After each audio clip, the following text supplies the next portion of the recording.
السلام علیکم ناظرین، یہ ایک ایسا طوفان تھا جس نے دنیا کی تمام بلند عمارتوں کو ڈبو دیا تھا۔ بڑے بڑے پہاڑ پانی کی موجوں کے سامنے غائب ہو گئے تھے۔ اس طوفان میں دنیا کی پوری آبادی ختم ہو چکی تھی، مگر پانی کے ان بڑے بڑے عظیم موجوں کے اوپر صرف ایک کشتی تھی جو بہہ رہی تھی، اور اس میں موجود 80 لوگ جو اس دنیا میں باقی رہ گئے تھے۔ یہی وہ لوگ تھے جنہوں نے دنیا کو دوبارہ آباد کیا اور نسل انسانی کو بچایا۔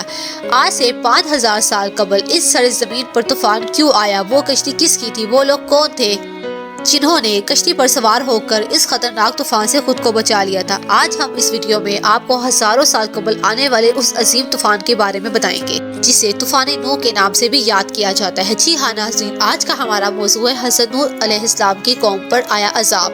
ناظرین، ویڈیو میں آگے بڑھنے سے پہلے ہمارے چینل کو لائک اور سبسکرائب ضرور کیجیے گا۔ آپ دیکھ رہے ہیں دور رجب سیدھا بنش کے ساتھ۔ آئیے ویڈیو کی طرف بڑھتے ہیں۔ حضرت آدم علیہ السلام کے دنیا میں آنے کے بعد ان کی اولادیں دنیا میں خوب پھیلی پھولی، لیکن ایک مدت گزر جانے کے بعد وہ لوگ خدا کو بھول چکے تھے اور ایک خدا کی بجائے مٹی اور پتھر کے کئی خدا بنا لیتے تھے۔ نہ صرف ان کی عبادت گاہ بتوں سے بھری پڑی تھی بلکہ ہر گھر میں بت ہی رکھے ہوئے تھے۔ ابلیس نے بنی نوع انسان کو کفر و شرک میں مبتلا کر دیا تھا۔ لوگ حضرت آدم علیہ السلام، حضرت شیش علیہ السلام اور حضرت ادریس علیہ السلام کی تعلیمات کو بھول چکے تھے۔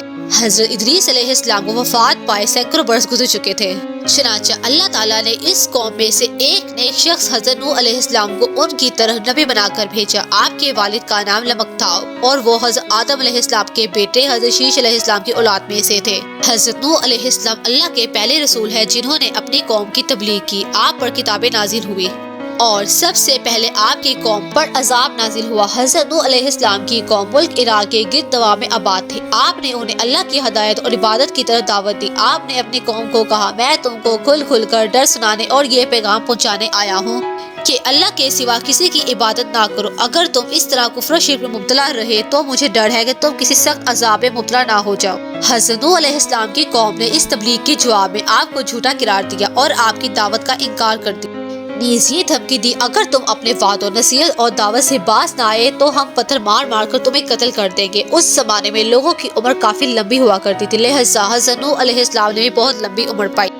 آپ نے اپنی قوم کو 950 سال تک تبلیغ کی اور بے انتہا کوشش کی کہ وہ لا شریک معبود پر ایمان لا کر شرک سے توبہ کر لے، مگر ان پر کوئی اثر نہ ہوا۔ اس قوم میں صرف چند غریب لوگ تھے جو آپ پر ایمان لائے، جب ان کی تعداد 30 یا 70 تھی۔ جب ڈر سے توحید دیتے دیتے مدتیں گزر گئی تو کوئی اثر نہ ہوا، ان کی مخالفت اور دشمنی میں اضافہ ہوتا گیا۔ اللہ نے اپنے نبی کے اطمینان کے لیے ان کی طرف ایک وحی نازل فرمائی کہ جن کی قسم میں دولت ایمان ہے وہ ایمان لا چکے ہیں، ان کے علاوہ کوئی بھی ایمان والا نہیں ہے، کہ آپ ان کے لیے غم زدہ نہ ہو۔ اب مہلت کی گھڑیاں ختم ہونے والی ہیں، ان کی تباہی کا مقرر وقت آ پہنچا ہے۔ اللہ تعالیٰ نے حضرت نوح علیہ السلام کو حکم دیا کہ ایک کشتی بناؤ۔ انہیں ایک عظیم سیلاب سے ہلاک کرنا مقدر ہو چکا تھا، اس لیے پہلے ہی اپنے نبی کو اللہ نے کشتی بنانے کا حکم دے دیا تھا۔ حکم ملتے ہی حضرت نوح علیہ السلام کشتی بنانے کے لیے کمر بستہ ہو گئے۔ آپ نے لکڑیاں جمع کرنا شروع کر دی۔ اللہ نے اپنے نبی کو لکڑیاں کاٹ کر تختہ بنانے کا علم و ہنر سے نوازا تھا، لہذا آپ نے لکڑیوں کو کاٹا، تختہ بنانا شروع کر دیا۔ جب نوح کی قوم اور اس قوم کے سرداروں نے آپ کو لکڑیاں کاٹتے ہوئے دیکھا تو مذاق اڑانے لگے اور کہنے لگے، کیا تم نبوت چھوڑ کے بڑھائی بن گئے ہو جو تم یہ کشتی بنا رہے ہو؟ کیا اس کشتی کو تم زمین پر چلاؤ گے؟ یہاں تو کوئی دریا اور سمندر نہیں ہے۔ لیکن آپ نے صبر کیا اور اس کے جواب میں فرمایا، اے نافرمانو، آج تم میرا مذاق اڑا رہے ہو، لیکن اللہ کا عذاب طوفانی شکل میں آئے گا، پھر تمہیں حقیقت کا پتہ چلے گا۔ افسوس، اس وقت تمہاری کوئی معافی قبول نہیں ہوگی۔ جب عذاب الہی کا وقت آیا تو اللہ نے حکم دیا کہ ہر قسم کے جانوروں کا ایک ایک جوڑا کشتی میں رکھو اور جو لوگ ایمان لائے ہیں انہیں بھی سوار کر لو۔ حضرت نوح علیہ السلام نے اللہ کے حکم کے مطابق سب کو سوار کر لیا اور عبادت الہی میں مصروف ہو گئے۔ آخرکار طوفان کے آنے کے آثار نظر آنے لگے اور دیکھتے ہی دیکھتے زمین کے ہر گوشت میں سے پانی نکلنے لگا۔ آسمان سے یہ قیامت بارش ہر شے کو بہا کر لے جانے کے ڈر پہ تھی۔ گویا قیامت کا منظر تھا۔ کشتی طوفان کے پہاڑ جیسی لہروں پر تیر رہی تھی۔ حضرت نوح علیہ السلام نے اپنے بیٹے کنعان کو دیکھا جو اونچے پہاڑ پر موجود تھا۔ انہوں نے کہا، اے میرے بیٹے، ہمارے ساتھ کشتی میں سوار ہو جا اور کافروں کے ساتھ نہ رہو۔ ابا، میری فکر نہ کرو، میں ابھی سب سے اونچے پہاڑ پر چڑھ گیا ہوں اور پانی سے بچ جاؤں گا۔ حضرت نوح علیہ السلام نے کہا، آج قہر الہی سے کوئی نہیں بچ سکتا۔ اسی اثنا میں ان دونوں کے درمیان پانی کی ایک بڑی لہر آ گئی اور وہ اس لہر میں غرق ہو گئے۔